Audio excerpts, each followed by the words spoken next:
Okay, today I am going to change this control valve to my water heater that burned out, and I need to replace the whole control valve unit. This is a Honeywell control valve.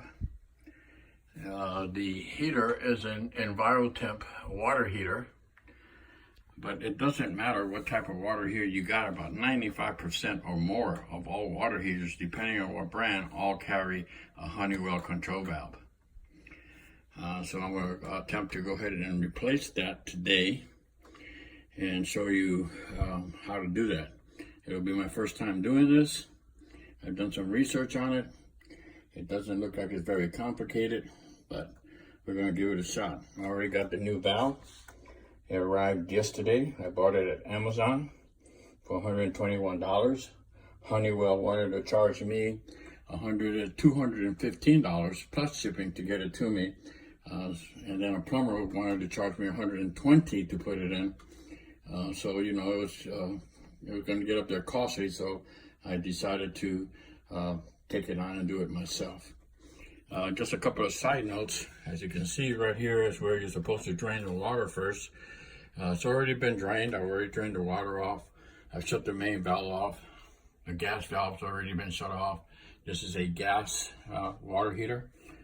The reason that I had to remove the drain plug is because once I hooked up a hose to it to drain it, it was clogged up and it wasn't draining. So I did some research on it again and found it just screws on off, so I had to unscrew it off. And then of course it was clogged up with calcium, and then of course once I peeled out the calcium, then I just went ahead and drained it.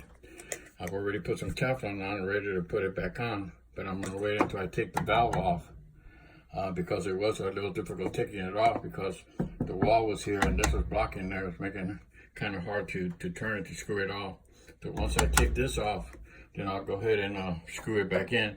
It'll be much easier to do. These are the tools that I'm going to be using. Like I said, I'll be disconnecting this, disconnecting this, disconnecting this, disconnecting this. Of course, disconnecting the gas pipe, gas line to it. And then, as you can see, this looks like all it is just, it just screws in. Just screws in here. So it looks like all you have to do once I disconnect everything is just twist this out and screw it out. And screw the new one back in. And I'll connect everything back up and hopefully we should be going. As you can see, these are identical. Same number and everything, identical and everything. So Amazon did a good job in getting me the exact control valve. Now, normally every time I'm going to do something like that, I normally take a picture of everything so I can see where everything goes, just in case when I'm connecting everything back. But from the looks of it, you know, it doesn't look like there's no possible way you could connect anything to the wrong fitting. They're all different sizes. There's only one position they can go into, so I don't see how you can make a mistake and hook up anything in the wrong location. So anyway, let me pause the video right now and disconnect everything. Once I disconnect everything, we'll come back, show you that it's disconnected, and then we'll proceed to connect the new one back on. Okay, as you can see, everything has been disconnected. And next step is to unscrew this thing off. And of course, I've discovered that this thing is so tight, there's no way you're going to turn that by hand. So what I did was I went in and got a 12-inch half-inch pipe. And I also have a 8-inch half-inch pipe. And what I am going to do is I am going to screw it in here.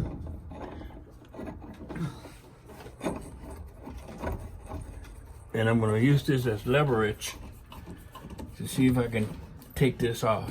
Of course, the longer this is, the easier it should be to take off. So I got the room for the 12-inch. And then I'm gonna go ahead and see if I can get that thing loose.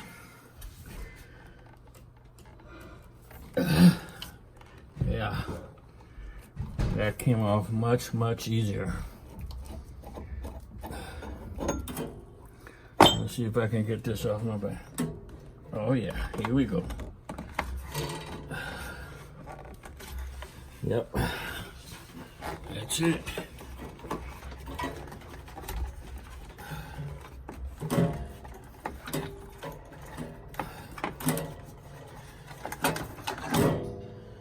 There it is. Already off. Ready to put on the new one.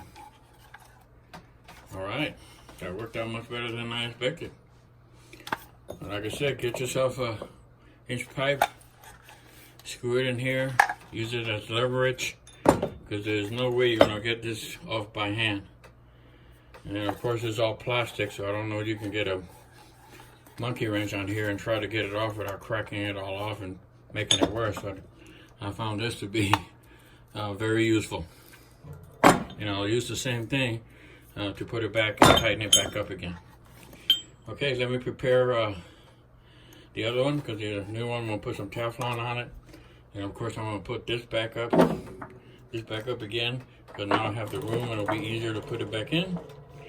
And once I get the other one screwed in, we'll connect everything up. Okay, I've already put the drain valve back in. It's easier to put on with this out of the way. It was much easier to put on. Now this is the new valve here.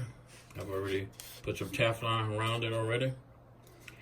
And then we're just gonna go ahead and screw it in here.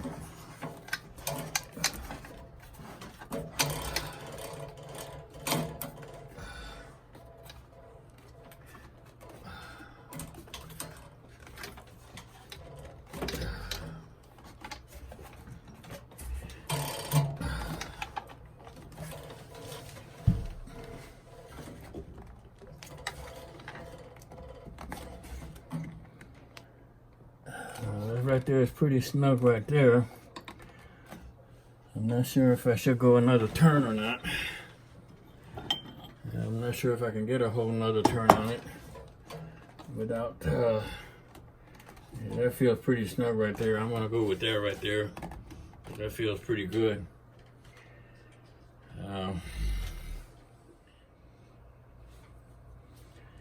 Okay, everything is connected back again.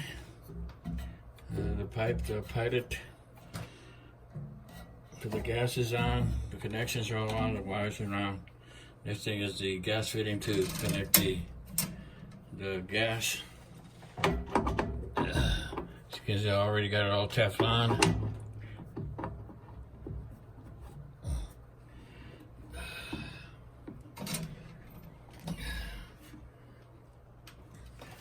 Go ahead, I'll finish tightening that up and connect it. And come back. Okay, the gas is connected. All the connections are back on again. Next thing I'm going to do is go with before gas is still shut off. Before I turn on the gas, it's also in the shut off position as well. I'm going to go ahead and turn on the main water. Get this thing filled up with water first. And then if I don't have any leaks or anything like that, then I'll go ahead and turn on the gas and go ahead and try to light the pilot on this thing and see if we're good to go. Okay. Okay, I got the gas tank connected. I've already turned on the gas. The tank is already full of water. And I got a little bit of soapy water here. This is I'm gonna just damp over here and make sure that I don't have any leaks, any gas leaks coming out. With the soapy water, if you have any gas leaks, you can start getting bubbles. If you got a big bubbles, you got a leak, and as you can see, there are no bubbles coming up. So we're good to go.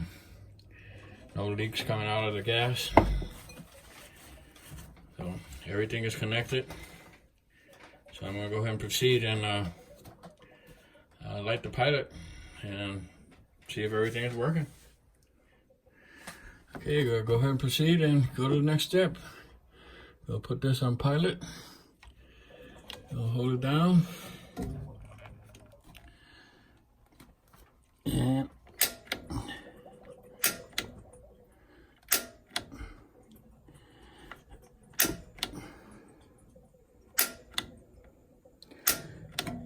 there it is, pilot just went on. I don't know if you can see it.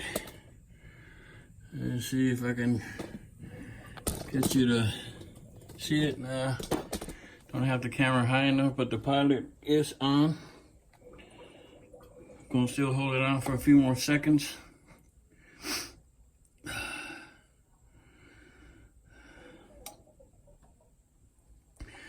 Now, status light is starting to blink, so that is a good sign. Yeah, I don't know if you can see it right there. The status light is blinking. Doesn't look like no error codes are showing. We'll go ahead and release and turn on. And there it is. It just fired up.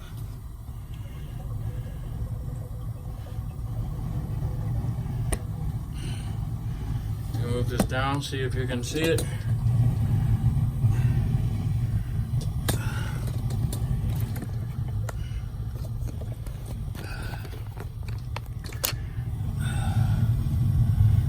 There it is right there, you can see it. It is now working. Have it on hot, and we're good to go. The thing is now working,